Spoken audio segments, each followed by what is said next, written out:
ವೀಕ್ಷಕರೆಲ್ಲರಿಗೂ ನಮಸ್ಕಾರ. Rotary club Manipal ಅರ್ಪಿಸುವಂತಹ ವಿಶೇಷ ಕಾರ್ಯಕ್ರಮ ಸರಣಿ ಸೇವಾ ಸಂಚಯ ರೋಟರಿ ನಿಮಗಾಗಿಗೆ ತಮ್ಮೆಲ್ಲರನ್ನೂ ಕೂಡ ಆತ್ಮೀಯವಾಗಿ ಸ್ವಾಗತಿಸಿಕೊಳ್ತಾ ಇದ್ದೇನೆ. ಇವತ್ತಿನ ಕಾರ್ಯಕ್ರಮದಲ್ಲಿ ಬಹಳಷ್ಟು ವಿಶೇಷವಾಗಿರುವಂತಹ ಟಾಪಿಕ್ಸ್ಗಳ ಬಗ್ಗೆ ನಾವು ಚರ್ಚೆ ಮಾಡಲಿಕ್ಕಿದ್ದೇವೆ. ಮೊದಲಿಗೆ ನಾವು ಪೀಸ್ ಮತ್ತು ಕಾನ್ಫ್ಲಿಕ್ಟ್ ರೆಸೊಲ್ಯೂಷನ್, ಹಾಗೆ ಕಮ್ಯುನಿಕೇಷನ್, ಸಾಫ್ಟ್ ಸ್ಕಿಲ್ಸ್, ಹೀಗೆ ಬೇರೆ ಬೇರೆ ರೀತಿಯಾಗಿರುವಂತಹ ಸಬ್ಜೆಕ್ಟ್ಸ್ಗಳನ್ನು ಇವತ್ತಿನ ಸಂಚಿಕೆಯಲ್ಲಿ ನಾವು ಮಾತಾಡಲಿಕ್ಕಿದ್ದೇವೆ. ಮೊದಲಿಗೆ ನಾವು ಪೀಸ್ ಆ್ಯಂಡ್ ಕಾನ್ಫ್ಲಿಕ್ಟ್ ರೆಸೊಲ್ಯೂಷನ್ನ ಬಗ್ಗೆ ಮಾತನಾಡೋದಂತಾದರೆ ಸಾಮಾನ್ಯವಾಗಿ ನಮಗೆಲ್ಲರಿಗೂ ಕೂಡ ಅನಿಸ್ಬೋದು ಏನಂತ ಹೇಳಿದ್ರೆ, ಭಾರತದಂತಹ ದೇಶಗಳಲ್ಲಿ ಅಥವಾ ಅಮೆರಿಕದಂತಹ ದೇಶಗಳಲ್ಲಿ ಇಂಥ ಟಾಪಿಕ್ಸ್ಗಳನ್ನು ಯಾಕೆ ನಾವು ಪುನಃ ಮಾತಾಡಬೇಕು ಅನ್ನೋ ಒಂದು ಪ್ರಶ್ನೆ ಮೂಡುವಂಥದ್ದು ಸಹಜ. ಅದಕ್ಕೆ ಕಾರಣ ನಮ್ಮಲ್ಲಿರುವಂತಹ ಪೀಸಿನ ಕಲ್ಪನೆ. ನಾವು ಸಾಮಾನ್ಯವಾಗಿ ಶಾಂತಿ, ಪೀಸ್ ಅಂತ ಹೇಳಿದರೆ ಅದು ವಾರ್ನಿಂದ ಹೊರಬಂದಂಥ ಒಂದು ಸಿಚುವೇಶನ್ ಅಂತ ತಿಳ್ಕೊಂಡಿದ್ದಾರೆ. ಆದರೆ ಖಂಡಿತ ಅದು ಒಂದೇ ಅರ್ಥ ಇರಲಿಕ್ಕೆ ಸಾಧ್ಯ ಇಲ್ಲ. ಯಾಕಂತ ಹೇಳಿದರೆ ವಾರನ್ನು ಅವಾಯ್ಡ್ ಮಾಡುವಂಥದ್ದು, ವಾರನ್ನು ಕ್ರಿಯೇಟ್ ಮಾಡುವಂಥ ಬೇರೆ ಬೇರೆ ವಿಚಾರಗಳಿಂದ ಹೊರಬರುವಂಥದ್ದು ಕೂಡ ಅದು ಶಾಂತಿಯನ್ನು ಸ್ಥಾಪಿಸುವಂತಹ ಸಂಕೇತವೇ ಆಗಿದೆ. ಆ ನಿಟ್ಟಿನಲ್ಲಿ ನಾವು ಪವರ್ಟಿಯನ್ನು ಓವರ್ಕಮ್ ಮಾಡುವಂಥದ್ದು, ಎಜುಕೇಷನ್ ಕ್ವಾಲಿಫಿಕೇಷನ್ ಅಥವಾ ಎಜುಕೇಷನ್ ಕ್ವಾಲಿಟಿಯನ್ನು ಹೆಚ್ಚು ಮಾಡುವಂಥದ್ದು, ಜನರಲ್ಲಿ ಒಂದು ಸ್ಟ್ಯಾಂಡರ್ಡ್ ಆಫ್ ಲಿವಿಂಗ್ ಅನ್ನು ಹೆಚ್ಚು ಮಾಡುವಂಥದ್ದು, ಒಂದು ಸ್ಟೇಬಲ್ ಗೌರ್ಮೆಂಟ್ಗಳನ್ನು ತರುವಂಥದ್ದು, ಇದೆಲ್ಲವೂ ಕೂಡ ಕಾನ್ಫ್ಲಿಕ್ಟ್ ರೆಸೊಲ್ಯೂಷನ್, ಕಾನ್ಫ್ಲಿಕ್ಟ್ ಆಗದಂತೆ ತಡೆಯುವಂಥದ್ದು ಮತ್ತು ಶಾಂತಿಯನ್ನು ಸ್ಥಾಪನೆ ಮಾಡುವಲ್ಲಿ ಬಹಳಷ್ಟು ಮುಖ್ಯ ಪಾತ್ರವನ್ನು ವಹಿಸಿದೆ. ಈ ನಿಟ್ಟಿನಲ್ಲಿ ನೋಡಿದರೆ ರೋಟರಿ ಅಂತಾರಾಷ್ಟ್ರೀಯ ಸಂಸ್ಥೆ ಮಾಡುವಂಥ ಪ್ರತಿಯೊಂದು ಕಮ್ಯುನಿಟಿ ಸರ್ವಿಸ್ ಕೂಡ ಎಲ್ಲೋ ಒಂದು ಕಡೆ ಅದು ಪೀಸ್ ಮತ್ತು ಕಾನ್ಫ್ಲಿಕ್ಟ್ ರೆಸೊಲ್ಯೂಷನ್ಗೆ ಖಂಡಿತ ಕಾರಣ ಆಗಿರುತ್ತದೆ. ಇನ್ನು ಕಮ್ಯುನಿಕೇಷನ್ನ ವಿಚಾರಕ್ಕೆ ಬರುವುದಂತಾದರೆ ಮತ್ತು ಅದರ ಸಂಬಂಧವನ್ನು ಪೀಸಿನೊಟ್ಟಿಗೆ ನೋಡುವುದಂತಾದರೆ, ನಾವು ಸಾಮಾನ್ಯವಾಗಿ ಎಲ್ಲೋ ಒಂದು ಕಡೆ ಬಾಂಬ್ ಬ್ಲಾಸ್ಟ್ ಆದ ಕೂಡಲೇ ಅಥವಾ ಯಾವುದೋ ಒಂದು ಅಟ್ಯಾಕ್ ಆದ ಕೂಡಲೇ ಟೆರರಿಸ್ಟ್ಗಳಿಗೆ ಬ್ರೈನ್ ವಾಶ್ ಮಾಡಿದ್ದೇವೆ ಅಂತ ನಾವು ಕೇಳ್ತೇವೆ. ಹಾಗಾದರೆ ಬ್ರೈನ್ ವಾಶ್ ಮಾಡಲಿಕ್ಕೆ ನಾವು ಯಾವುದೋ ಮೆಷಿನ್ಸ್ಗಳನ್ನು ಯೂಸ್ ಮಾಡ್ತೇವಾ? ಇಲ್ಲ. ಅಲ್ಲಿ ಉಪಯೋಗವಾಗುವುದು ಕೇವಲ ಮಾತುಗಳು ಮಾತ್ರ. ಒಂದು ಮಾತಿನಿಂದ ಒಬ್ಬ ವ್ಯಕ್ತಿಗೆ ನೀನು ಬೇರೆಯವರನ್ನು ದ್ವೇಷಿಸು, ಯುದ್ಧ ಮಾಡು ಅಥವಾ ಎಲ್ಲೋ ಒಂದು ಕಡೆ ಹೋಗಿ ಬಾಂಬ್ ಬ್ಲಾಸ್ಟ್ ಮಾಡು ಅಂತ ಹೇಳಲಿಕ್ಕೆ ಸಾಧ್ಯ ಆಗ್ತದಂತಾದರೆ, ಅದೇ ಮಾತಿನಿಂದ ನೀನು ಬೇರೆಯವರನ್ನು ಪ್ರೀತಿಸು, ನೀನು ಬಾಂಬ್ ಹಾಕಬೇಡ, ಯುದ್ಧವನ್ನು ಅವಾಯ್ಡ್ ಮಾಡು ಅಂತ ಹೇಳಲಿಕ್ಕೂ ಸಾಧ್ಯ ಆಗ್ತದೆ. ಆ ಕಾರಣಕ್ಕೆ ಕಮ್ಯುನಿಕೇಷನ್ ಮತ್ತು ಪೀಸಿಗೂ ಕೂಡ ಒಂದು ಉತ್ತಮವಾಗಿರುವಂಥ ಸಂಬಂಧ ಇದೆ. ಈ ಎಲ್ಲ ವಿಚಾರಗಳ ಬಗ್ಗೆ ಮತ್ತು ಹೆಚ್ಚಿನ ವಿಚಾರಗಳ ಬಗ್ಗೆ ಇವತ್ತಿನ ಸಂಚಿಕೆಯಲ್ಲಿ ನಾವು ಚರ್ಚೆ ಮಾಡಲಿಕ್ಕಿದ್ದೇವೆ. ಇವತ್ತಿನ ನಮ್ಮ ಸಂಚಿಕೆಯಲ್ಲಿ ಡಾಕ್ಟರ್ ಶುಭಾ HS ಅವರು ಸೇರ್ಕೊಂಡಿದ್ದಾರೆ. ಇವರು media studies Manipal institute of communication ಇಲ್ಲಿ ಅಸೋಸಿಯೇಟ್ ಪ್ರೊಫೆಸರ್ ಮತ್ತು ಹೆಡ್ ಆಫ್ ದ ಡಿಪಾರ್ಟ್ಮೆಂಟ್ ಆಗಿದ್ದಾರೆ. ಹಾಗೂ ಮಲ್ಟಿಮೀಡಿಯಾ ರಿಸೋರ್ಸ್ ಸೆಂಟರ್ ಇದರ ಕೋಆರ್ಡಿನೇಟರ್ ಕೂಡ ಆಗಿದ್ದಾರೆ. ರೋಟರಿ ಝೋನಲ್ ಪೀಸ್ ಕೋಆರ್ಡಿನೇಟರ್ ಆಗಿಯೂ ಕೂಡ ಸೇವೆ ಸಲ್ಲಿಸ್ತಾ ಇದ್ದಾರೆ. ಇವರ ಜೊತೆಗೆ ನಾವು ಇಲ್ಲಿ ತನಕ ಡಿಸ್ಕಸ್ ಮಾಡಿದಂಥ ವಿಚಾರಗಳ ಬಗ್ಗೆ ಮಾತಾಡುವ ಜೊತೆಗೆ ಅವರ ಲೈಫಿನ ಬಗ್ಗೆಯೂ ಕೂಡ ತಿಳ್ಕೊಳ್ಳುವಂಥ ಸಾಕಷ್ಟಿದೆ. ಮೊದಲಿಗೆ ಅವರನ್ನು ಕಾರ್ಯಕ್ರಮಕ್ಕೆ ಆತ್ಮೀಯವಾಗಿ ಸ್ವಾಗತಿಸಿಕೊಳ್ಳೋಣ. ನಮಸ್ಕಾರ ma'am. Hi sir. Thank you ma'am, ನಿಮ್ಮ ಹತ್ರ ನಾನು ಫಸ್ಟ್ ಕೇಳುವಂಥ question, why did you choose this field, communication ಫೀಲ್ಡನ್ನು ಯಾಕೆ ನೀವು ಚೂಸ್ ಮಾಡ್ಕೊಂಡ್ರಿ? ಆಕ್ಸಿಡೆಂಟಲ್ ಅಂತ ಹೇಳ್ಬೋದು ನಾನು. ಬಿಕಾಸ್ ನಾನು ಬ್ಯಾಚುಲರ್ ಡಿಗ್ರಿ ಮಾಡಿದ್ದು ಬಿಸ್ನೆಸ್ ಮ್ಯಾನೇಜ್ಮೆಂಟಲ್ಲಿ. ಮತ್ತು ಮದುವೆ ಆಯಿತು, ಪರದೇಶಕ್ಕೆ ಹೋದೆ ನಾನು. Then I had a child and then for some reason I had to come back. I am a single parent. ಹಾಗಾಗಿ ಮಣಿಪಾಲಕ್ಕೆ ವಾಪಸ್ ಬಂದೆ. ನನ್ನ ಪೇರೆಂಟ್ಸ್ ಮಣಿಪಾಲದಲ್ಲಿ ಸೆಟ್ಲ್ ಆಗಿದ್ದರು. ಆವಾಗ ಈ ಕೋರ್ಸ್ ಇತ್ತು, ಹೊಸದಾಗಿತ್ತು ಮಣಿಪಾಲದಲ್ಲಿ. ಅದಕ್ಕೆ ಒಂದು ಸೇರಿಕೊಂಡೆ ನಾನು. ಅದು ಸೇರಿಕೊಂಡು ನನ್ನ ಅದು ಲೈಫ್ ಟ್ರ್ಯಾಕೇ ಚೇಂಜ್ ಆಗಿ ಹೋಯಿತು ಅಂತ ನಾನು ಹೇಳಬಹುದು. And I think I made the very best decision of my life by doing that. Okay ma'am, ನೀವು ಎಜುಕೇಷನ್ ಪಡೆಯುವಂಥ ಟೈಮಿಗೆ ಮತ್ತೆ ನೀವು ಮಣಿಪಾಲದಲ್ಲಿ ಸ್ಟಾಫ್ ಆಗ್ತೀರಿ. If I am not wrong, ನೀವು ಅಲ್ಲಿಯೇ ಸ್ಟೂಡೆಂಟ್ ಕೂಡ ಆಗಿದ್ರಿ. ಸೊ ನಿಮ್ಮ ಮಣಿಪಾಲದಲ್ಲಿ ನೀವು ಸ್ಟೂಡೆಂಟ್ ಆಗಿ ಮಾಸ್ ಕಮ್ಯುನಿಕೇಷನ್ ಕಲ್ತದಕ್ಕೂ ಇವತ್ತು ನೀವು ಒಂದು ಪ್ರೊಫೆಸರ್ ಆಗಿ ಅಲ್ಲಿ ಕಲಿಸೋದಕ್ಕೂ ಈ ಒಂದು ಟೈಮ್ ಗ್ಯಾಪಲ್ಲಿ ಮೀಡಿಯಾ ಎಷ್ಟು ಚೇಂಜ್ ಆಗಿದೆ, ಕಮ್ಯುನಿಕೇಷನ್ ಎಷ್ಟು ಚೇಂಜ್ ಆಗಿದೆ? ಬೇಕಾದಷ್ಟು ಚೇಂಜ್ ಆಗಿದೆ. ನಾನು ಕಲಿತಾಗ ಅನಲಾಗ್ ಟೆಕ್ನಾಲಜಿ ಯೂಸ್ ಮಾಡ್ತಾ ಇದ್ವಿ. ಈಗ ಎಲ್ಲ ಕಂಪ್ಲೀಟ್ಲಿ ಡಿಜಿಟೈಸ್ ಆಗೋಗಿದೆ. ನಾನು ಕಲಿಸುವ ಹೊಸದ್ರಲ್ಲಿ ಈಗ ನಾನು ಪ್ರೊಡಕ್ಷನ್, ಬ್ರಾಡ್ಕಾಸ್ಟ್ ಸಬ್ಜೆಕ್ಟ್ಸ್ ಹೇಳ್ಕೊಡ್ತೀನಿ. ನಾವು ಒಂದು ಎಡಿಟಿಂಗ್ ಅಂತ ಹೇಳ್ಕೊಡುವಾಗ ನಮ್ಮ ಲ್ಯಾಬಲ್ಲಿ ಸಾಫ್ಟ್ವೇರನ್ನು ನಾವು ಎಲ್ಲ ಇನ್ಸ್ಟಾಲ್ ಮಾಡಿ ಮಕ್ಕಳಿಗೆಲ್ಲ ಎಲ್ಲದನ್ನು ಹೇಳ್ಕೊಡ್ಬೇಕಾಗಿತ್ತು ಸ್ಟೆಪ್ ಬೈ ಸ್ಟೆಪ್. ಈಗ ಮೊಬೈಲ್ ಫೋನ್ಸಲ್ಲೇ ಸ್ಟೂಡೆಂಟ್ಸ್ ಎಲ್ಲ any youngster for that matter audio video editing ಆರಾಮದಲ್ಲಿ ಮಾಡಿಬಿಡ್ತಾರೆ. ಸೊ ನನಗೆ ಆ ಹೇಳ್ಕೊಡೋ ಬೇಸಿಕ್ ಸ್ಟೆಪ್ಸ್ ನೆಸೆಸಿಟಿನೇ ಇಲ್ಲ. I have to look at something more. So things have changed drastically. Media ಅನ್ನೋದು I think it is one of the most dynamic fields. Every day change ಆಗುತ್ತೆ technology ಥರ. So we have to keep up with the phase of the growth. So ನಾವು communication ಬಗ್ಗೆ ಮಾತಾಡ್ತಿದ್ವಿ. So ಅದರ ಟಾಪಿಕ್ಗೆ ಬರೋಣ. ನೀವು ಕೇವಲ ನಾವೀಗ ಮಾಡುವಂಥ ಮಾಸ್ ಮೀಡಿಯಾ ಕಮ್ಯುನಿಕೇಷನ್ ಮಾತ್ರ ಅಲ್ಲ, ಹ್ಯೂಮನ್ ಕಮ್ಯುನಿಕೇಷನ್ ಬಗ್ಗೆ ಸಹ ನೀವು ಹೆಚ್ಚು ಮಾತಾಡ್ತೀರಿ. ಮತ್ತು state to state communication, nation to nation ಕಮ್ಯುನಿಕೇಷನ್ಗಳ ಬಗ್ಗೆ ಕೂಡ ಚರ್ಚೆ ಮಾಡ್ತೀರಿ. ಸೊ ಎಷ್ಟು ಇಂಪಾರ್ಟೆಂಟ್ ಆಗ್ತದೆ ಈ ಎಲ್ಲ ಆಸ್ಪೆಕ್ಟಲ್ಲಿ ಕಮ್ಯುನಿಕೇಷನ್ ಅನ್ನುವಂಥದ್ದು? ಅದನ್ನು ಹೇಗೆ ನಾವು ಡೆವಲಪ್ ಮಾಡ್ಬೋದು ನಾವು? ನೀವು ನೋಡಕ್ ಹೋದ್ರೆ ಕಮ್ಯುನಿಕೇಶನ್ ಅನ್ನೋದು ನಮ್ಮ ಎಲ್ಲಾ ಲೈಫ್ ಸ್ಟೈಲ್ ಇದು ಎಲ್ಲಾ ಆಕ್ಟಿವಿಟೀಸ್ ಅಲ್ಲೂ ಒಂದು ಇಂಪಾರ್ಟೆಂಟ್ ಎಲಿಮೆಂಟ್. ನಾವು ಬೆಳಗ್ಗೆ ಎದ್ದಾಗಿಂದ ಮಲ್ಕೊಳ್ಳೋ ತನಕ ನಾವು ಕಮ್ಯುನಿಕೇಟ್ ಮಾಡ್ತಾನೆ ಇರ್ತೇವೆ. ಅದು ಬಿಡಿ, ನೀವು ಇಂಜಿನಿಯರಿಂಗ್ ಆಗಲಿ ಮೆಡಿಕಲ್ ಆಗಲಿ ಯಾವುದೇ ಫೀಲ್ಡ್ ನೋಡಿ, ಅದರಲ್ಲೂ ಕಮ್ಯುನಿಕೇಶನ್ ಎಷ್ಟು ಇಂಪಾರ್ಟೆಂಟ್. ಮೆಡಿಸಿನಲ್ಲಿ ನೋಡಿ ಬೇಕಾದ್ರೆ ಒಂದು ಡಾಕ್ಟರ್ ಪೇಷಂಟ್ ರಿಲೇಶನ್ಶಿಪ್, ಒಂದು nurse patient relationship, it is based on communication only. So communication ಅನ್ನೋದು ಎಷ್ಟು ಇಂಪಾರ್ಟೆಂಟ್ ಅಂತ ಹೇಳಿದ್ರೆ ನಾವು ಅದನ್ನು ಮೆನಿ ಅ ಟೈಮ್ಸ್ ಅದೊಂದು ನಮ್ಮ ಪಾರ್ಟ್ ಆಫ್ ಆ ನ್ಯಾಚುರಲ್ ಪ್ರಾಸೆಸ್ ಅಂತ ಅನ್ಕೊಂಡ್ಬಿಟ್ಟು ಅದಕ್ಕೆ ಇಂಪಾರ್ಟೆನ್ಸೇ ಕೊಡಲ್ಲ. ಅದಕ್ಕೆ ನಾವು ಇಂಪಾರ್ಟೆನ್ಸ್ ಕೊಟ್ಟು ಅದಕ್ಕೊಂದು ಫೋಕಸ್ ಕೊಡುವಾಗ ಓ ಹೌದಲ್ಲ, ಹೀಗೆ ಹೇಳೋ ಬದಲು ಹೀಗೆ ಹೇಳಿದಿದ್ರೆ ಚೆನ್ನಾಗಿರ್ತಿತ್ತಲ್ವಾ ಅಂತ ಅನ್ಸೋ ಸಿಚುವೇಶನ್ ಬರುತ್ತಲ್ಲ. ಅದಕ್ಕೆ ನಾವು ಹೇಳೋದು ಹ್ಯೂಮನ್ ಕಮ್ಯುನಿಕೇಷನಿಗೆ ಒಂದು ಸ್ವಲ್ಪ ನಾವು ಥಾಟ್ ಪ್ರೊಸೆಸ್ ಕೊಟ್ಟರೆ, verbal and non verbal communication ಅಂತಲೂ ಹೇಳ್ತೀವಿ ನಾವು ಅದನ್ನು ಹೋದಾಗ. ನಾನ್ ವರ್ಬಲಲ್ಲೇ ನಮಗೆ ಬೇಕಾದಷ್ಟು ಥರ ಕಮ್ಯುನಿಕೇಷನ್ಸ್ ಇದೆ.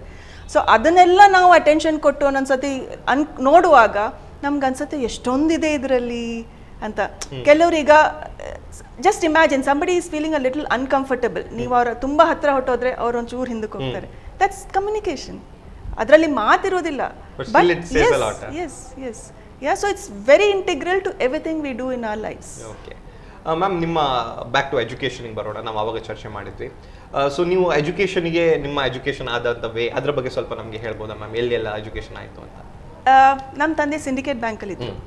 ಸೊ ನಾನು ನನ್ನ initial schooling kindergarten, primary school ಎಲ್ಲ ಕೇರಳ ಕೊಚ್ಚಿನಲ್ಲಿ ಓದಿದೆ. ಮತ್ತು ಅವರಿಗೆ ಡೆಲ್ಲಿಗೆ ಟ್ರಾನ್ಸ್ಫರ್ ಆಯಿತು. ಸೊ ನಾವೆಲ್ಲ ಡೆಲ್ಲಿಗೆ ಹೋಗಿ ಡೆಲ್ಲಿಯಲ್ಲಿ ಕೇಂದ್ರೀಯ ವಿದ್ಯಾಲಯದಲ್ಲಿ ಓದಿದ್ವಿ. ಮತ್ತು ಅವರಿಗೆ ಮಣಿಪಾಲಕ್ಕೆ ಟ್ರಾನ್ಸ್ಫರ್ ಆಯಿತು. ಸೊ ಪುನಃ ಮಣಿಪಾಲಕ್ಕೆ ಬಂದು ಇಲ್ಲಿ ಇದೆ ಸಿಸ್ಟಮ್, ಇಲ್ಲಿ ಥರ ಓದಕ್ಕೆ ಶುರು ಮಾಡಿದ್ವಿ. ಮತ್ತು ಅವರಿಗೆ ಪುನಃ ದಿಲ್ಲಿಗೆ ಟ್ರಾನ್ಸ್ಫರ್ ಆಯಿತು. ಅಷ್ಟೊತ್ತಿಗೆ ಸ್ವಲ್ಪ ಬೆಳೆದಿದ್ವಿ ನಾನು ಎಂಪ್ಲಾಯ್ಮೆಂಟಲ್ಲಿದ್ದೆ. ಸೊ ಪುನಃ ದಿಲ್ಲಿಗೆ ಹೋದ್ವಿ. ಪುನಃ ಮಣಿಪಾಲ್ ಅಂದರೆ ಬ್ಯಾಂಕ್ ಫ್ಯಾಮಿಲಿಯಲ್ಲಿ ಇರುವಾಗ we are use to movement. We study in different schools, we met so many people, we make so many friends as we move forward. So hogta it has its plus and minus anta heltene nanu, but I look at it more as a plus. I have enjoyed this whole process of living in different parts of the country. ಈಗ ಹಿಂದಿ ಅನ್ನೋದು ಕಷ್ಟ. South Indians ಆದಾಗ ನಮಗೆ ಹಿಂದಿ ಅಷ್ಟು fluently ಬರೋದಿಲ್ಲ. Because ನಂದು middle school level ಟೈಮಲ್ಲಿ ನಾನು ಡೆಲ್ಲಿಯಲ್ಲಿ ಓದಿದಾಗ ನಾನು ಹಿಂದಿಯಲ್ಲೇ ನನ್ನ ಸೋಷಿಯಲ್ ಸ್ಟಡೀಸ್ ಆನ್ಸರ್ ಪೇಪರ್ ಬರೀತಿದ್ದೆ. ಸೊ ಹಾಗಾಗಿ ಹಿಂದಿ ಫ್ಲೂಯೆನ್ಸಿ ಸ್ವಲ್ಪ ಚೆನ್ನಾಗಿದೆ. ಸೊ ಈಗ ಏನಾಗುತ್ತೆ, ಕೆಲವು ಸತಿ ಎಲ್ಲರೂ ಹೋದಾಗ ಬೈ ಚಾನ್ಸ್ ಹಿಂದಿಯಲ್ಲಿ ಮಾತಾಡೋಕೆ ಬಂದ್ರೆ तुम इतनी हिंदी अच्छे कैसे जानती हो ಹಂಗೆ ಪ್ರಶ್ನೆ ಕೇಳ್ತಾರೆ ಅವರು. So it is nice, it feels good. Okay ma'am, ನಿಮ್ಮ PhD ಟಾಪಿಕ್ಸ್ ವಿಚಾರಕ್ಕೆ ಬಂದರೆ ನೀವು ಇಂಟರ್ನೆಟ್ ಮತ್ತು ಯೂತ್ಸ್ಗೆ ಸಂಬಂಧಪಟ್ಟಂಥ ಕೆಲಸ ಮಾಡಿ, ಸ್ವಲ್ಪ ಇದ್ರ ಬಗ್ಗೆ ಹೇಳ್ಬೋದಾ ಮ್ಯಾಮ್? ಸೊ ನನ್ನ ಇನ್ಸ್ಪಿರೇಷನ್ ನನ್ನ ಮನೆಯಲ್ಲೇ ಬಂತು ಅನ್ಸುತ್ತೆ. ಬಿಕಾಸ್ 2000s ಇಂದ ನಾನು ನೋಡಿದಾಗ ಮನೆಯಲ್ಲಿ ನನ್ನ ಮಗ ಆಗಲಿ, ನನ್ನ ನೀಸಸ್ ಆ್ಯಂಡ್ ನೆಫ್ಯೂಸ್ ಆಗಲಿ ಫೋನ್ ಥ್ರೂ ಇಂಟರ್ನೆಟ್ಟಿನ ಯೂಸೇಜನ್ನು ತುಂಬ ಮಾಡ್ತಿದ್ರು. ಆವಾಗ ಅಂದ್ಕೊಂಡೆ ಈ ಯಂಗ್ ಪೀಪಲಿಗೆ ಇಂಟರ್ನೆಟ್ ಹೇಗೆ ಎಫೆಕ್ಟ್ ಮಾಡುತ್ತೆ ಅಂತ. ಜನರಲಿ ನಾವು ಓದುವಾಗ when we talk to elders, when we talk to teachers, when we talk to parents, when we talk to counsellors, ಅಯ್ಯೋ ಇಂಟರ್ನೆಟ್ಟಿಂದ ಹಾಳಾಗ್ತಾ ಇದ್ದಾರೆ ಮಕ್ಕಳು, this is a common perception. So ಅದೊಂದು ಕ್ಯೂರಿಯಾಸಿಟಿ ಇತ್ತು ನನಗೆ, ರಿಯಲಿ ಹಾಳಾಗ್ತಿದ್ದಾರಾ ಯಂಗ್ ಪೀಪಲ್ ಇಂಟರ್ನೆಟ್ಟಿಂದ ಅಂತ. ಸೊ ಅದನ್ನು ನನ್ನ ಗೈಡಿಗೆ ನಾನು ಪ್ರಪೋಸ್ ಮಾಡಿದಾಗ ಅವರು ಹೌದು ನೋಡೋಣ, ಅದನ್ನು ಸ್ಟಡಿ ಮಾಡೋಣ ಅಂತ ಹೇಳಿ ಅದಕ್ಕೊಂದು ಫೋಕಸ್ ಕೊಟ್ಟು ಕರೆಕ್ಟ್ ಆಬ್ಜೆಕ್ಟಿವ್ಸ್ ಎಲ್ಲ ಸೆಟ್ ಮಾಡಿ ಒಂದು ಸ್ಟಡಿ ಅಂತ ಮಾಡಿದ್ವಿ. ಅಫ್ಕೋರ್ಸ್ ರಿಸರ್ಚ್ PhD ಅಂದಾಗ it has to go in a particular direction. So ನನ್ನ ಸ್ಟಡಿಯಲ್ಲಿ I studied university students who are studying engineering, who were studying commerce and arts in Manipal and in Udupi. So ಉಡುಪಿಯಲ್ಲಿ ಬಂದಾಗ ಈ colleges, rural colleges ಮತ್ತು ಉಡುಪಿಯಲ್ಲಿರೋ colleges, Manipal university colleges, ಇದನ್ನೆಲ್ಲ ಸ್ಟೂಡೆಂಟ್ಸಿಂದ sample ತೊಗೊಂಡು ಒಂದು analyse ಮಾಡಿದ್ವಿ. ಹೇಗೆ ಇಂಟರ್ನೆಟನ್ನು ಯೂಸ್ ಮಾಡ್ತಾರೆ, ಎಷ್ಟು ಯೂಸ್ ಮಾಡ್ತಾರೆ, ಅದರಿಂದ ಅವರಿಗೆ ಅವರ ವೆಲ್ ಬೀಯಿಂಗಿಗೆ ಹೇಗೆ ಎಫೆಕ್ಟ್ ಆಗ್ತಾ ಇದೆ ಅನ್ನೋದನ್ನು ಒಂದು ಸ್ಟಡಿ ಮಾಡಿದ್ವಿ. It was very interesting. ಅದೇ ಟೈಮಿಗೆ ನಾನು ಒಂಚೂರು ಡೇರಿಂಗ್ ಆಗಿ ನಾನು ಮಣಿಪಾಲ್ ಯೂನಿವರ್ಸಿಟಿಯಲ್ಲೇ 2000 ಕೆಲಸ ಮಾಡ್ಕೊಂಡು ಬಂದಿದ್ದೇನೆ. ಏನೋ ಒಂದು ರಿಸರ್ಚಿಗೆ ಟೈಮ್ ಕೊಡೋಕ್ಕಾಗ್ತಿಲ್ಲ, ನಂಗೊಂದು ಬ್ರೇಕ್ ಬೇಕು ಅಂತ ಅನ್ನಿಸ್ತು. ಸೊ ಒಂದು ಎರೆಸ್ಮಸ್ ಮುಂಡಸ್ ಅಂತ ಒಂದು ಯುರೋಪಿಯನ್ ಯೂನಿಯನ್ ಇದು ಸ್ಕಾಲರ್ಶಿಪ್, ಅದಕ್ಕೆ ಅಪ್ಲೈ ಮಾಡಿದೆ. Fortunately by God's grace I got that scholarship. So ನನಗೊಂದು 1 year ಸಬ್ಯಾಟಿಕಲ್ ಅಂತ ಸಿಕ್ತು. ನಾನು ಜರ್ಮನಿದು ಒಂದು ಯೂನಿವರ್ಸಿಟಿಯಲ್ಲಿ ಹೋಗಿ ಕೂತ್ಕೊಂಡು ನನ್ನ ಥೀಸಿಸ್ ಬರೆಯುವ ಆಪರ್ಚುನಿಟಿ ಸಿಕ್ತು. ಸೊ ನನ್ನ ಡಾಕ್ಟರಲ್ ಅಡ್ವೈಸರಿ ಮೆಂಬರ್ಸು ಮತ್ತು ನನ್ನ ಗೈಡ್ ಎಲ್ಲ ಸೇರಿಕೊಂಡು they said okay Udupi Manipal ಮಾಡ್ತಿದ್ಯಾ, ನೀನು ಅಲ್ಲಿ ಹೋಗ್ತಿರೋದ್ರಿಂದ ಒಂದು ಇಂಟರ್ನ್ಯಾಷನಲ್ ಪರ್ಸ್ಪೆಕ್ಟಿವ್ ಸಿಗತ್ತೆ ನಿನಗೆ, ಅಲ್ಲಿಂದನೂ ಸ್ವಲ್ಪ ಡೇಟಾ ಕಲೆಕ್ಟ್ ಮಾಡ್ಕೊಂಡು ಬಾ ಅಂತ ಹೇಳಿದ್ರು.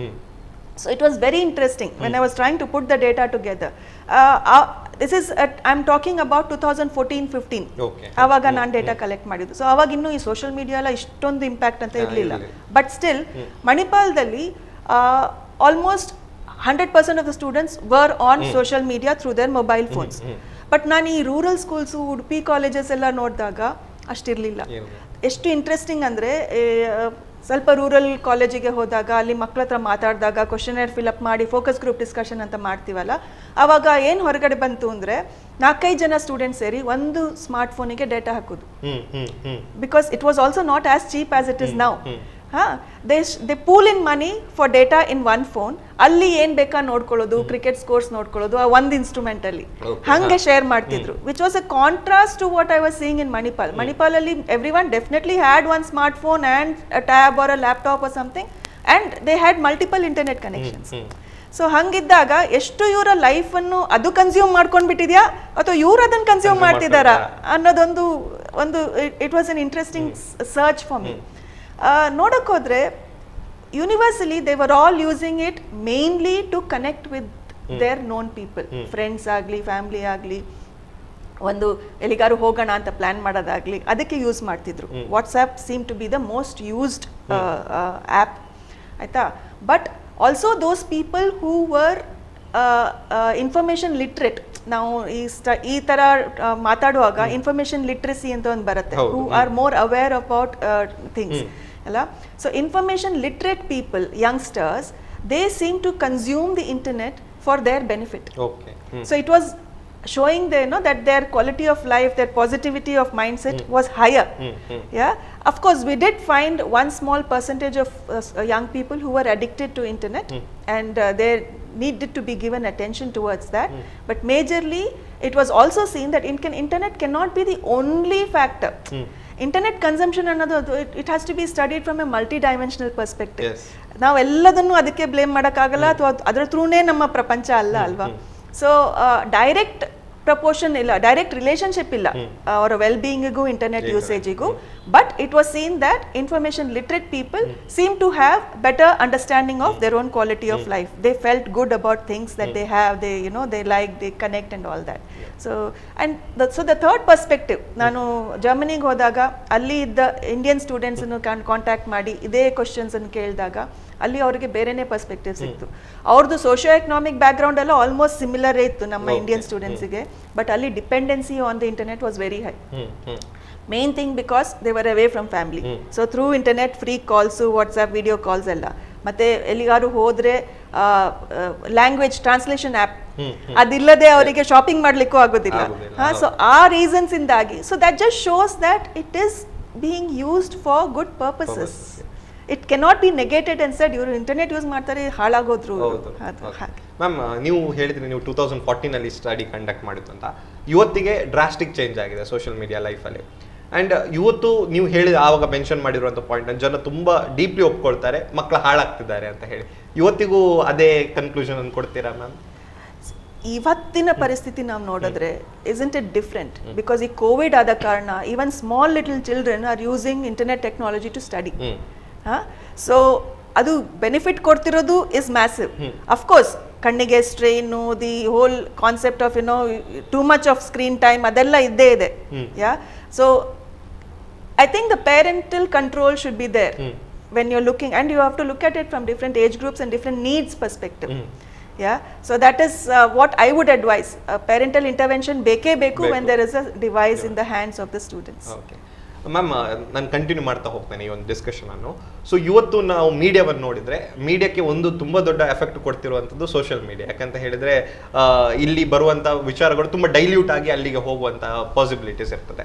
ಸೊ ಹೀಗಿರುವಾಗ ಪ್ರೆಸೆಂಟ್ ಸಿನಾರಿಯೋ ಅಲ್ಲಿ ಏನೆಲ್ಲ ಚಾಲೆಂಜಸ್ಗಳು ಮಾಡರ್ನ್ ಮೀಡಿಯಾ ಫೇಸ್ ಮಾಡ್ತಾ ಉಂಟು ಮ್ಯಾಮ್? ಒಂದು ಕಾಲದಲ್ಲಿ journalists or reporters or people in the media, they had that responsibility that they are the ones who have to reach the news to the people. Today everybody is a journalist. ನಾನು ಎಲ್ಲರ ಕೈಯಲ್ಲಿ ಒಂದು phone ಇದೆ, ಎಲ್ಲರೂ ಏನಾದ್ರು shoot ಮಾಡ್ಕೊಂಡು ಅದಕ್ಕೆ ಏನಾದ್ರು ಕಮೆಂಟ್ ಹಾಕಿ social media within fraction of a second you can upload it. Verify ಮಾಡೋದು ಯಾರು, ಅದರಲ್ಲಿರೋ ಹೇಳ್ತಿರೋ ಇನ್ಫಾರ್ಮೇಶನ್ ಸತ್ಯ ಎಷ್ಟು ಅನ್ನೋದು nobody has a time to intervene. Yes. Yeah, so everybody has become a content creator. which is doing a drastic damage to the image of media, is what I would say. Because I come from a school where we teach students media and journalism and communication. So the damage, reputation control madudu kashta, because now things have gone beyond anybody's control. So I feel self-regulation is very important. Very important. Okay. Ma'am, ಈಗ ನಾನು ಕೂಡ ಒಂದು journalism student ಆಗಿ ಇಲ್ಲಿ ಬಂದವನು. So ಒಂದು common ನಮ್ಗೆ ಇಲ್ಲಿ ಅನ್ಸೋದು ಏನಂತ ಹೇಳಿದ್ರೆ, ನಾವು ಕ್ಲಾಸ್ ರೂಮ್ಸಲ್ಲಿ ಇರುವಾಗ ನಾವು ತುಂಬ ಎಥಿಕ್ಸ್ಗಳನ್ನು ಕಲಿತೇವೆ. ಮೀಡಿಯಾ ಹೀಗಿರಬೇಕು, ಇಂಥ ರಿಪೋರ್ಟಿಂಗ್ ಮಾಡಬೇಕು, ಈ ರೀತಿ ಇರಬೇಕು ಅಂತ ಒಂದು ಕಲಿತೇವೆ. But reality is very different from that. So ಇದ್ರ ಬಗ್ಗೆ ಏನು ಹೇಳ್ತೇನೆ? ನಂಗೆ ಇದು ಪ್ರಶ್ನೆ ಯಾವತ್ತು ಕಾಡ್ತದೆ, ಯಾಕಂದ್ರೆ ನಾವು ಯಾಕೆ ಕಲಿಬೇಕಿತ್ತು ಅದನ್ನೆಲ್ಲ ಅಂತ ಹೇಳಿ ಏನು ಹೇಳ್ತೀನಿ? See, generally now noduvaga, now media organizations are all owned by people, business houses, large business houses. So they have their own agenda. ಈಗ ನಾನು ಮೀಡಿಯಾ ಕ್ರಿಟಿಸಿಸಮ್ ಅಂತ ಒಂದು ಕೋರ್ಸ್ ಹೇಳ್ಕೊಡ್ತೀನಿ. ಅದರಲ್ಲಿ this is one of the points that we always bring out. ಏನಂತ ಹೇಳಿದ್ರೆ, ನಾನು ಅವಾಗ ಹೇಳ್ದಂತೆ, are we consuming the media or is the media consuming us? Because to actually print and give you a newspaper at that cost is not possible. Newspaper houses are surviving or doing well only because of the advertisements that are published. So the advertisers are using us as newspaper readers, and that is why the newspaper organization is thriving. So it is not the other way around, it comes from the other side. Okay, so then of course, if you take it beyond as an argument, they would want content that favors them to be published. So a reporter has to probably write a story or rewrite a story in a particular way because somebody at the ownership level doesn't like the way it is reported. Yes. So a journalist probably doesn't have much choice. Then again, there are people who stand up for their values, who might probably move on to another organization where they think they will get their freedom. But end of the day, they have to survive, they have a family, they need to feed them. So it's a big dilemma, especially in journalism. I think today many people are facing dilemma. In fact, probably that's also the reason why in schools like us, we have very few students getting into journalism. We have more students getting into advertising, public relations. Ma'am, ಇನ್ನೊಂದು ಇದಕ್ಕೆ question ನಾನು ಕೇಳುವಂಥದ್ದು, ಈಗ ನಮ್ಗೆ ಇಲ್ಲಿ ಮೀಡಿಯಾಕ್ಕೆ ಬಂದ ಕೂಡಲೇ realities ಗೊತ್ತಾಗ್ತದೆ, so change ಇರ್ತದೆ ಅಂತ ಹೇಳಿ, ನಾವು ನಮ್ಮ ಎಜುಕೇಷನ್ ಎಥಿಕ್ಸ್ ಅನ್ನು ಇಟ್ಕೊಂಡು ಮೀಡಿಯಾವನ್ನು ಚೇಂಜ್ ಮಾಡ್ಲಿಕ್ಕೆ ಟ್ರೈ ಮಾಡಬೇಕಾ, ಅಥವಾ ಮೀಡಿಯಾಕ್ಕೆ ಹೋಗ್ತಾ ನಮ್ಮನ್ನು ನಾವು ಚೇಂಜ್ ಮಾಡ್ಕೋಬೇಕಾ? ನಮ್ಮನ್ನು ನಾವು ಚೇಂಜ್ ಮಾಡ್ಕೋಬೇಕು ಅನ್ನೋದು, I think as a teacher, as a mother, as a Rotarian, I will say no. So you need to find a fit for yourself. ಎಲ್ಲಿ where you can suit yourself, can you become independent, how loud your voice can be. Because as we discussed, ಬೇಕಾದಷ್ಟು platforms ಇದೆ, and some people are doing some genuinely good work. So if you go and get a chance to start working with them, then definitely you can do what you want. So journalism is a little dicey in that way, because also what I see is young people, youngsters struggle ತಗೊಳ್ಳಿಕ್ಕೆ ಜಾಸ್ತಿ what to say confidence ಇಲ್ಲ. ಎಲ್ಲರೂ ಒಂದು settle ಆಗಿ ಒಂದು ಚೆನ್ನಾಗಿ ಸಂಬಳ ಬಂದು ನನಗೆ ಈಸಿ ಕೆಲಸ ಸಿಕ್ಕಿದ್ರೆ ನಾನು ಮಾಡ್ತೀನಿ ಅನ್ನೋದು ಒಂದು ಇದೆ ಮೈಂಡ್ ಸೆಟ್. ಸೊ ಹಾಗಿರುವಾಗ ಜರ್ನಲಿಸ್ಟ್ ಆಗಿ ನಾನು ಸತ್ಯವನ್ನೇ ಹೇಳ್ತೇನೆ ಅನ್ನೋದು ಸ್ವಲ್ಪ ಕಮ್ಮಿ ಆಗ್ತಾ ಇದೆ ಈಗ ಅಂತ ಅನ್ಸುತ್ತೆ ನನಗೆ. ಮ್ಯಾಮ್, ಈಗ ಜರ್ನಲಿಸಮ್ ಎಜುಕೇಷನ್ಗೆ ಬರುವುದಂತಾದರೆ, ಈಗ ನಾವು ಏನೋ ಒಂದು ಕಲಿತೇವೆ, ಸಿಲೆಬಸ್ ರೆಡಿ ಆಗ್ತದೆ, ಸಿಲೆಬಸ್ 1-2 ವರ್ಷ ಹಿಂದೆ ರೆಡಿ ಆಗಿರ್ತದೆ, ನಾವು ಮುಗಿಯುವ ಟೈಮಲ್ಲಿ ಒಂದು 4 ವರ್ಷ ಆಗಿರ್ತದೆ ಸಿಲೆಬಸ್ ರೆಡಿಯಾಗಿ. ಸೊ ನಾವು ನಮ್ಮ ಗ್ರಾಜುಯೇಷನ್ ಅಥವಾ ಪೋಸ್ಟ್ ಗ್ರಾಜುಯೇಷನ್ ಮುಗಿಸುವಾಗ ಮೀಡಿಯಾ ತುಂಬ ಚೇಂಜ್ ಆಗಿರ್ತದೆ. ಸೊ ಹೇಗೆ ಸ್ಟೂಡೆಂಟ್ಸ್ ಇದಕ್ಕೆ ಕೋಪ್ ಅಪ್ ಮಾಡ್ಕೋಬಹುದು ಮ್ಯಾಮ್? ಯಾಕಂದ್ರೆ ಹೊಸ ಹೊಸ ಮೀಡಿಯಾಸ್ಗಳು ಬಂದಿರ್ತದೆ, ಹೊಸ ಹೊಸ ಆಪರ್ಚುನಿಟೀಸ್ಗಳು ಕ್ರಿಯೇಟ್ ಆಗಿರ್ತದೆ, ಹೇಗೆ ಕೋಪ್ ಅಪ್ ಮಾಡ್ಕೋಬಹುದು? ನಮ್ಮದು ಯೂನಿವರ್ಸಿಟಿಯಲ್ಲಿ ನಾವೇನು ಮಾಡ್ತೇವೆ ಅಂದರೆ, ಅಫ್ಕೋರ್ಸ್ ನಮ್ಮದು frequency of revising the syllabus is more than the other places, but also certain workshops, relevant workshops, to talk about what is the state of our technology, or what is the latest media, or how to write for this particular platform. Antha workshops annu conduct ಮಾಡಿ attend ಮಾಡಬೇಕು students. ಅವಾಗ they know how to fall in line, or what is the trend and where can I fit in ಅನ್ನೋ ಥರ. That is possible because you do not stagnate. And I also believe in another thing. ನೀವು for instance editing, video editing ಆಗಲಿ, audio editing ಆಗಲಿ, basics of editing ಏನಂತ ಗೊತ್ತಿದ್ರೆ, and if you have your ethics right, you can easily adapt to the new technology, any software, and edit whatever you want, isn't it? So I think if the fundamentals are right, and if we have our head on our shoulders, then we have made a career for ourselves. ವೀಕ್ಷಕರೇ, ನಮ್ಮ ಜೊತೆಗೆ doctor Shubha HS ಅವರಿದ್ದಾರೆ. ಅವರ ಜೊತೆಗೆ ನಾವು ಮಾತುಕತೆ ನಡೆಸ್ತಾ ಇದ್ವಿ. ಸಾಕಷ್ಟು ವಿಚಾರಗಳನ್ನು ನಮಗೆ ಹೇಳಿದ್ರು. ಪುಟ್ಟದೊಂದು ವಿರಾಮ ತಗೊಳ್ಳುವ. ವಿರಾಮದ ನಂತರ ಕಾರ್ಯಕ್ರಮಕ್ಕೆ ಮತ್ತೆ ಬರೋಣ.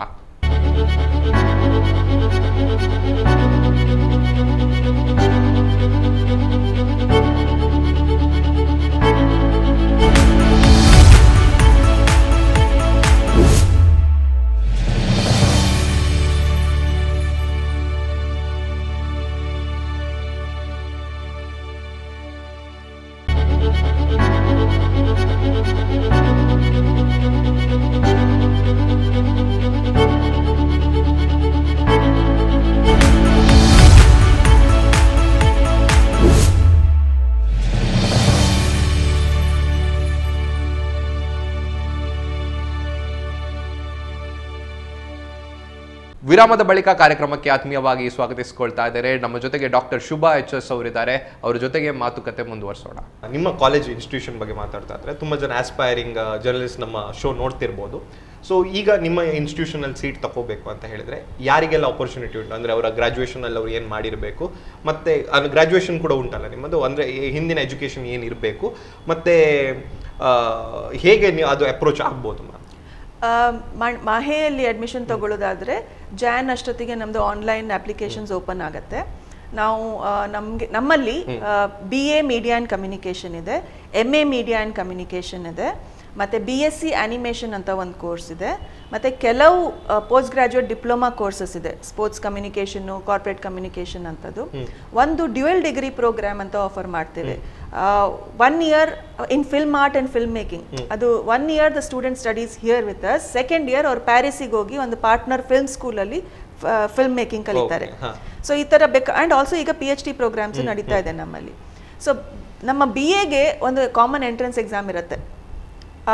ಅವರಿಗೆ 12th ಅಲ್ಲಿ ಮಿನಿಮಮ್ 55% ಮಾರ್ಕ್ಸ್ ಸಿಕ್ಕಿದ್ರೆ ಆ್ಯಂಡ್ ಕಾಮನ್ ಎಂಟ್ರೆನ್ಸ್ ಎಕ್ಸಾಮ್ ಬರೆದ್ರೆ ಅವರು, then they become eligible to get a seat. Of course, it also depends on the number of applicants and the number of seats. So, adralli rank list idu madbittu seats are offered. Post graduate admission anta baruvaga ಈಗ last 2 years ಇಂದ ಸ್ವಲ್ಪ variation ಆಗಿದೆ because of Covid. Otherwise ಅದಕ್ಕೂ ಒಂದು entrance exam ಇದೆ. ಆಮೇಲೆ ನಾವು ಸ್ಟೂಡೆಂಟ್ಸನ್ನು ಕ್ಯಾಂಪಸ್ಸಿಗೆ ಕರೆದು ಅವರಿಗೆ ಗ್ರೂಪ್ ಡಿಸ್ಕಷನ್ನು, ಪರ್ಸನಲ್ ಇಂಟರ್ವ್ಯೂ ಅಂತದೆಲ್ಲ ಕಂಡಕ್ಟ್ ಮಾಡಿ, ರಿಟರ್ನ್ ಟೆಸ್ಟ್ ಎಲ್ಲ ಕಂಡಕ್ಟ್ ಮಾಡಿ, we select the best possible. ಅದನ್ನು ಒಂದು ರ್ಯಾಂಕ್ ಲಿಸ್ಟ್ ಥರ ಅನೌನ್ಸ್ ಮಾಡಿ, we offer seats to the top 50-55 students. Okay ma'am, ನಾನು ನಿಮ್ಮ ಸ್ಟೂಡೆಂಟ್ ಒಬ್ಬರ ಹತ್ರ ಮಾತಾಡ್ತಿದ್ದೆ. ಸೊ ಅವ್ರು ಮಾತಾಡ್ತಾ ಹೇಳಿದ್ರು, ಮೇಡಮ್ ನಮಗೆ ಎಲ್ಲಿ ಅಪ್ಲಿಕೇಶನ್ಸ್ಗಳನ್ನು ಕಳಿಸ್ತಾರೆ, ಇದು ನಿಮಗೆ ಸೂಟ್ ಆಗ್ತದೆ, ಇದಕ್ಕೆ ಹಾಕ್ಕೊಳ್ಳೋ, ಈ ಆಪರ್ಚುನಿಟೀಸ್ಗಳು ಉಂಟು ಅಂತ ಫಾರ್ವರ್ಡ್ ಮಾಡ್ತಾರೆ ಅಂತ ಹೇಳಿದ್ರಿ. ಅದ್ರ ಜೊತೆಗೆ ಅವು ಇನ್ನೊಂದು ಹೇಳಿದ್ರೆ ನೀವು ಇಂಟರ್ನ್ಯಾಷನಲ್ ಕೋಆರ್ಡಿನೇಟರ್ ಕೂಡ ಆಗಿದ್ದೀರಿ ಅಂತ ಹೇಳಿ. ಮ್ಯಾಮ್ ಏನದು, ಹೇಗೆ ವರ್ಕ್ ಆಗ್ತದೆ? So Mahe as a university ಅವರಿಗೆ ಬೇಕಾದಷ್ಟು ಇಂಟರ್ನ್ಯಾಷನಲ್ ಯೂನಿವರ್ಸಿಟೀಸ್ ಜೊತೆಗೆ ಮೆಮೊರಾಂಡಮ್ ಆಫ್ ಅಂಡರ್ಸ್ಟ್ಯಾಂಡಿಂಗ್ ಅಂತ ಮಾಡ್ಕೊಂಡಿರ್ತಾರೆ. ಅದರಿಂದಾಗಿ ನಾವು ಅವ್ರ ಜೊತೆಗೆ ಆ ಯೂನಿವರ್ಸಿಟಿ, ಆ ಡಿಪಾರ್ಟ್ಮೆಂಟ್ಸ್ ಜೊತೆಗೆ conferences, student exchange, faculty exchange, joint research publication, ಇಂಥದ್ದೆಲ್ಲ ಆರ್ಗನೈಸ್ ಮಾಡ್ತಾ ಇರ್ತೀವಿ. ಸೊ ನಮ್ಮ ಇನ್ಸ್ಟಿಟ್ಯೂಟಿಗೆ ನಾನು ಇಂಟರ್ನ್ಯಾಷನಲ್ ಕೋಆರ್ಡಿನೇಟರ್. ಸೊ ಅದ್ರ ನನ್ನ ಜವಾಬ್ದಾರಿ, ನನ್ನ ಕೆಲಸ ಏನಂದರೆ ನಮ್ಮಲ್ಲಿಂದ ಫಾರಿನಿಗೆ ಹೋಗೋ ಸ್ಟೂಡೆಂಟ್ಸನ್ನು, ಅಂದರೆ ಏನೇನು ಆಪರ್ಚುನಿಟೀಸ್ ಇದೆ, ಈಗ ಯಾವ ಯೂನಿವರ್ಸಿಟಿಯಲ್ಲಿ ಓಪನಿಂಗ್ಸ್ ಇದೆ, ಅದಕ್ಕೆ ಸ್ಕಾಲರ್ಶಿಪ್ಸಿಗೆ ಅಪ್ಲಿಕೇಶನ್ಸ್ ಹಾಕ್ತೀವಿ, ಅದೊಂದಿದೆ in between. With my foreign partner, we write applications, and if it's granted, we get some good scholarship money. So ಅದನ್ನು ಸ್ಟೂಡೆಂಟ್ಸಿಗೆ ಪ್ರೆಸೆಂಟ್ ಮಾಡಿ, ಯಾರಿಗೆ ಇಂಟ್ರೆಸ್ಟ್ ಇದೆ ಈ ಥರ ಯೂನಿವರ್ಸಿಟಿಗೆ ಹೋಗಿ ಒಂದು ಸೆಮಿಸ್ಟರ್ ಓದ್ಕೊಂಡು ಬರೋಕ್ಕೆ ಅಂತ ಮಾಡಿ, then we scan the applicants, ಅವರಿಗೆ ಪರ್ಸನಲ್ ಇಂಟರ್ವ್ಯೂಸ್ ಕಂಡಕ್ಟ್ ಮಾಡಿ, ಅವರನ್ನು ಸೆಲೆಕ್ಟ್ ಮಾಡಿ ಅವರನ್ನು ಕಳಿಸ್ತೇವೆ. So they go and get to study 1 semester in that partner university. They don't have to pay a fee because of the MOU. And the credits that they earn there, the subjects that they study there, it is integrated into what they would have studied here.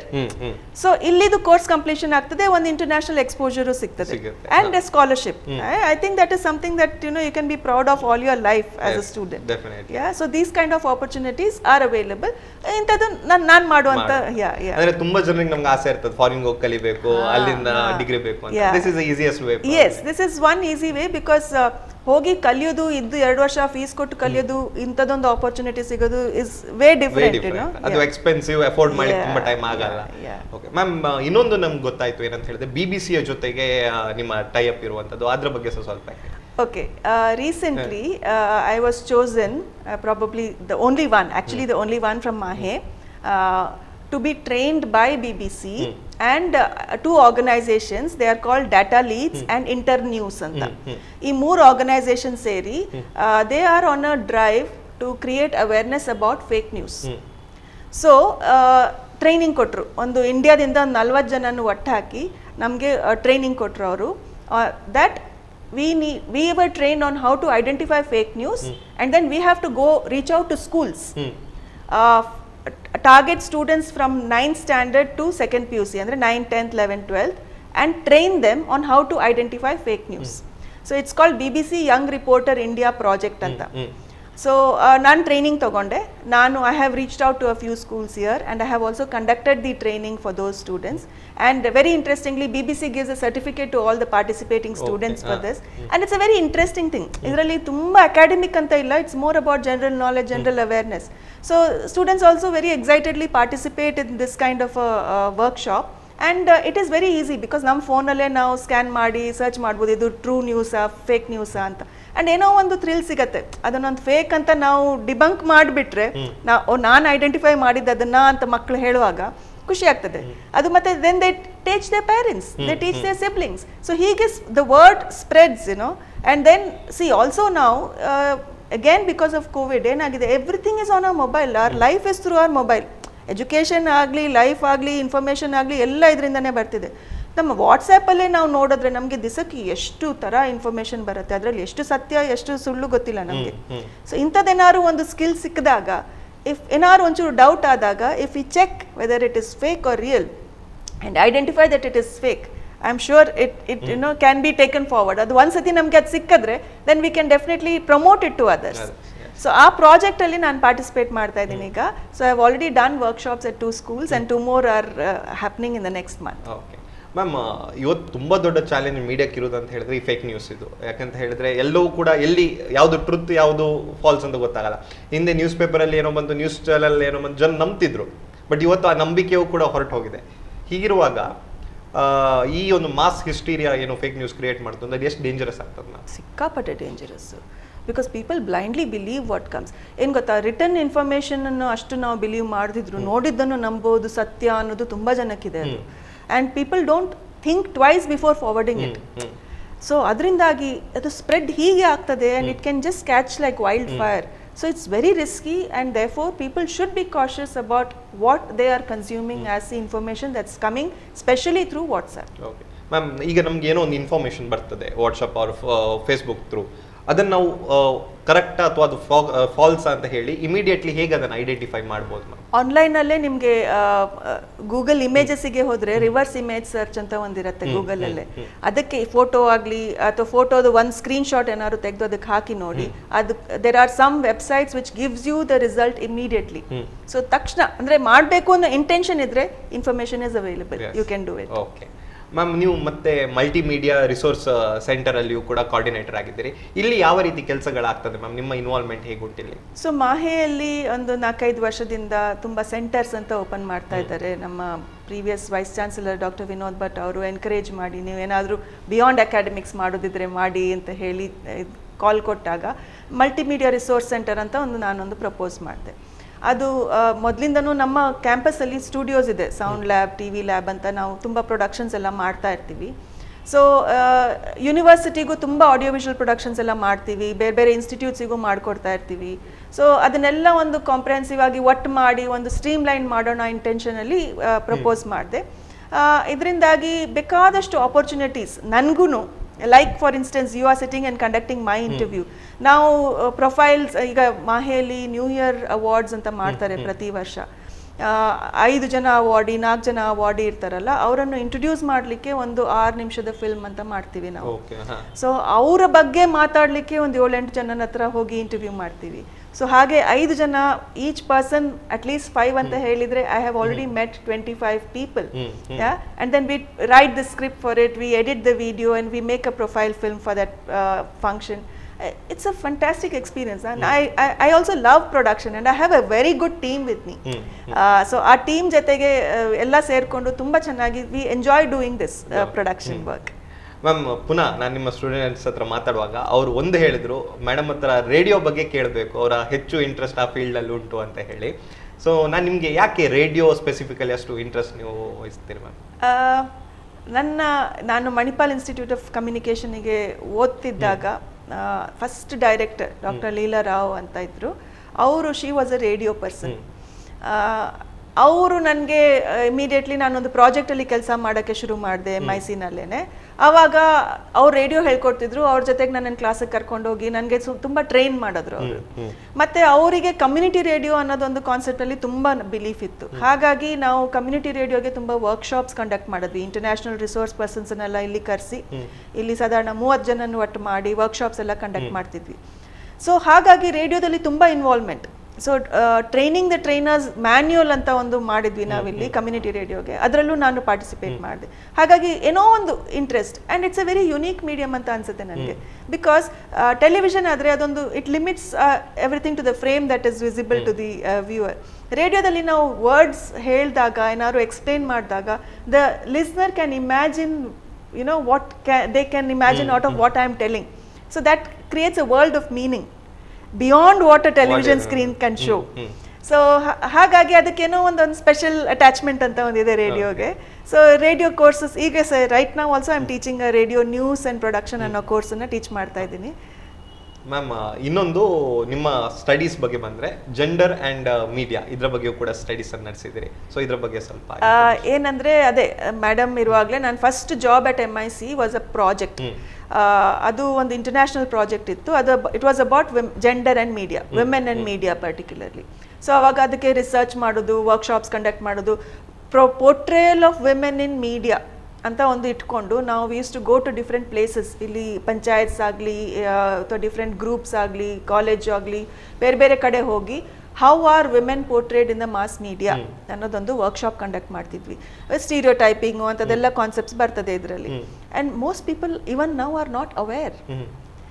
Stereo type ಅನ್ನೋದೊಂದು it is still not entered people's head that a woman in an advertisement is always shown as a housewife, she is always a second person, ಆ ಥರ.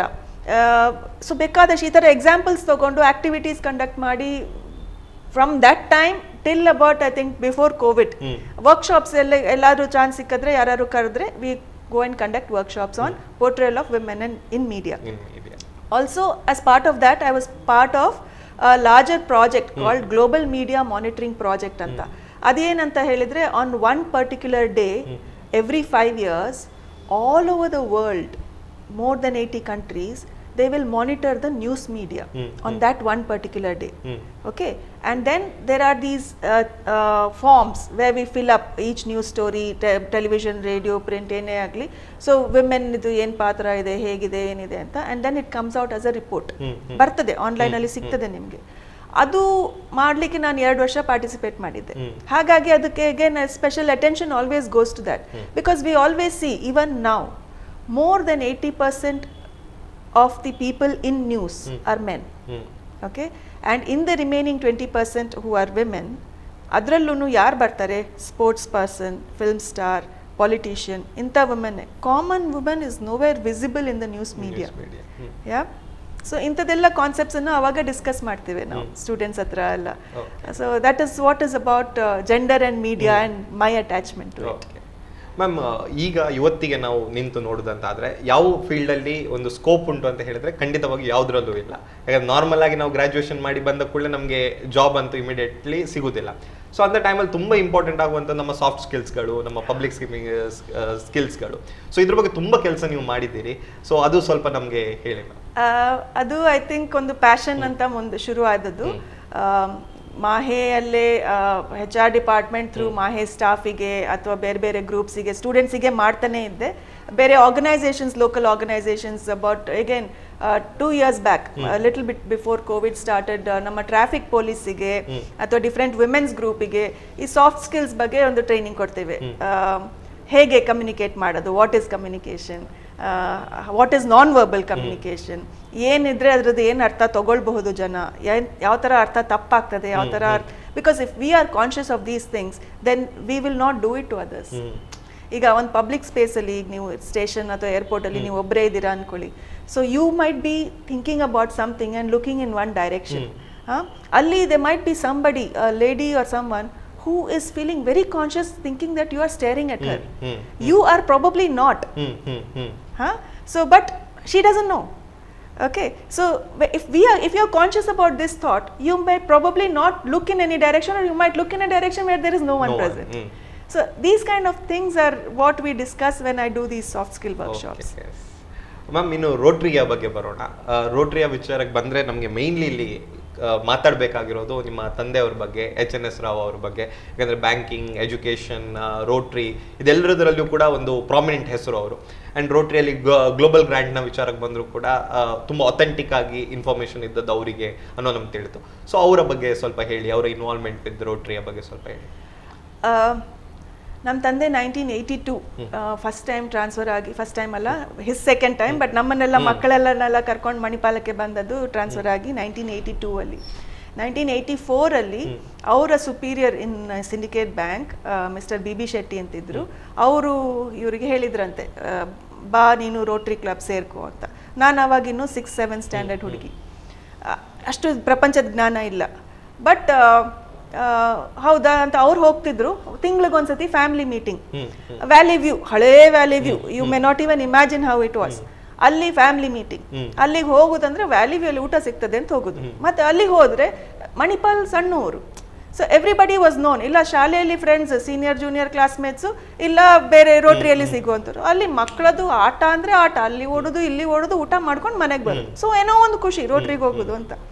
ಹಾಗೆ ಅವರ rotary involvement ಅಲ್ಲಿ ಇತ್ತು. ಅವ್ರು he used to do a lot of things that time which I was not aware.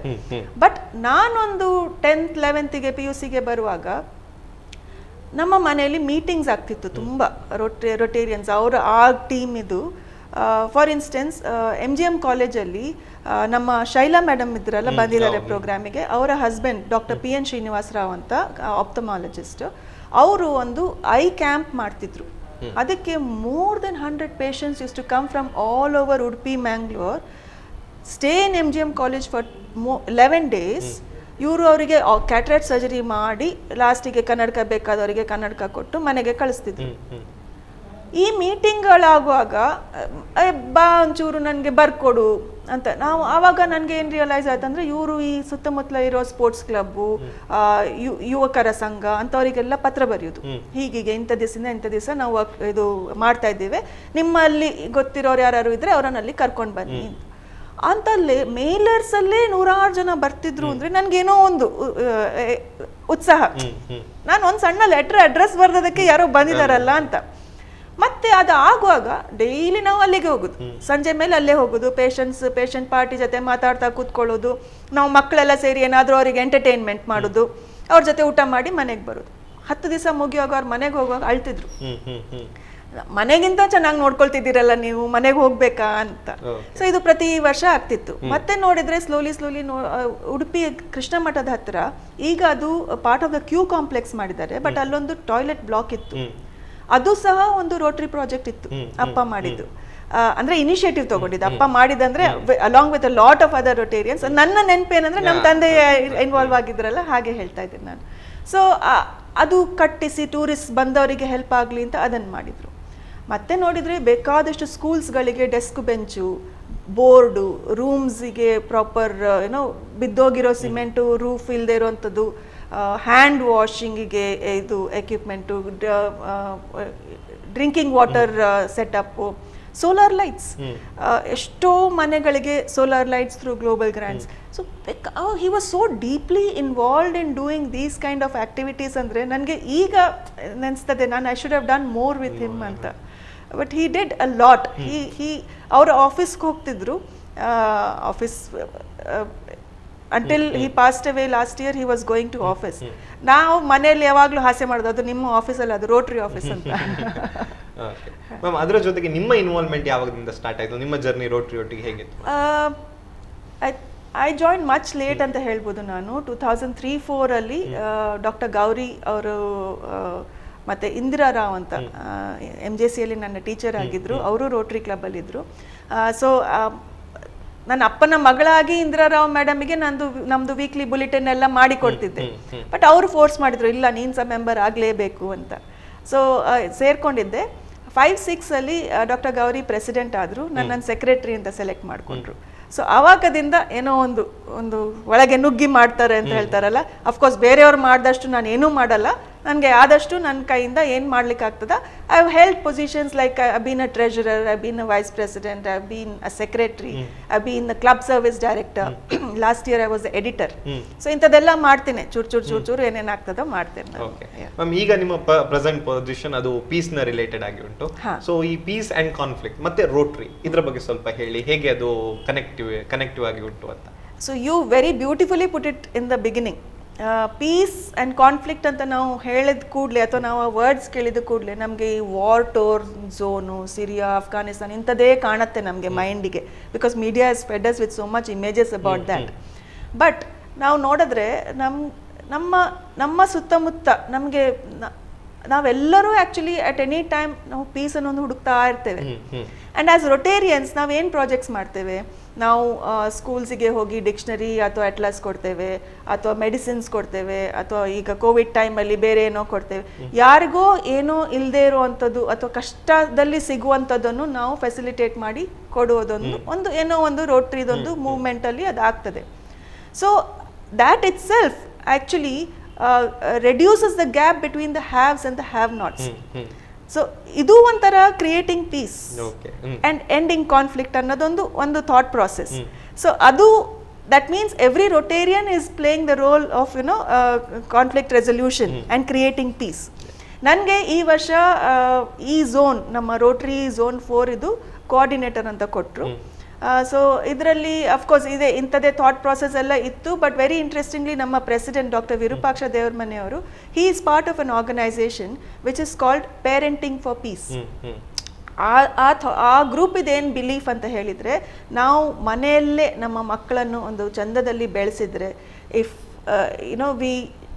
they are able to share everything they need or they want with us, all their thoughts with us, then we will probably create a better society which will have less crime, which will have less problems with the youth. Okay, so that's again a very beautiful concept. So ಅವರು propose ಮಾಡಿದ್ರು. And recently October 2 Gandhi Jayanti ದಿವಸ we did a online Zoom webinar for which Dr. Virupaksha Devarmane was the resource person. He spoke about parenting for peace. And I think the last I checked a few days ago, adradu YouTube viewers have gone beyond 2000 people. So ಎಷ್ಟು interesting concept ಅನ್ನು ಒಂದು ಎಷ್ಟು ಚಂದದಲ್ಲಿ ಅವ್ರು present ಮಾಡಿದ್ರು ಅಂದ್ರೆ, I think that is where it is. Peace starts from home. ವೀಕ್ಷಕರೇ, ನಮ್ಮ ಜೊತೆಗೆ ಕಾರ್ಯಕ್ರಮದಲ್ಲಿ ಡಾಕ್ಟರ್ ಶುಭಾ HS ಅವರಿದ್ರು. ಅವರು ಇಲ್ಲಿ ತನಕ ಬಹಳ ಅದ್ಭುತವಾಗಿ ನಾವು ಮೊದಲಿಗೆ ಡಿಸ್ಕಸ್ ಮಾಡಿರುವಂತಹ ವಿಚಾರಗಳನ್ನು ನಮ್ಮ ಮುಂದೆ ಇಟ್ಟರು. ಕಮ್ಯುನಿಕೇಷನ್ನ ಕುರಿತು, ಪೀಸ್ನ ಕುರಿತು, ಕಾನ್ಫ್ಲಿಕ್ಟ್ ರೆಸೊಲ್ಯೂಷನ್ನ ಕುರಿತು ಮತ್ತು ಪಬ್ಲಿಕ್ ಸ್ಪೀಕಿಂಗ್ನ ಕುರಿತು, ಹೀಗೆ ಬೇರೆ ಬೇರೆ ವಿಷಯಗಳನ್ನು ಅವರು ಟಚ್ ಮಾಡಿದರು. ಇದರ ಜೊತೆಗೆ ನಾವು ಕಾರ್ಯಕ್ರಮವನ್ನು ಮುಗಿಸುವಂಥ ಸಮಯ ಇದ್ದರೆ ಮೊದಲಿಗೆ ಅವರಿಗೆ ಆತ್ಮೀಯವಾಗಿರುವಂಥ ಧನ್ಯವಾದವನ್ನು ಸಲ್ಲಿಸುವ. ನಮಸ್ಕಾರ. Thank you. ಇದರ ಜೊತೆಗೆ ನಾವು ಕಾರ್ಯಕ್ರಮವನ್ನು ಮುಗಿಸ್ತಾ ಇದ್ದೇವೆ. ಮುಂದಿನ ವಾರ ಇನ್ನೊಬ್ಬರು ಅತಿಥಿ ನಮ್ಮನ್ನು ಸೇರ್ಕೊಳ್ತಾರೆ, ಇನ್ನೊಂದು ವಿಷಯ ಇರ್ತದೆ. ಅಲ್ಲಿಯ ತನಕ ನಮಸ್ಕಾರ.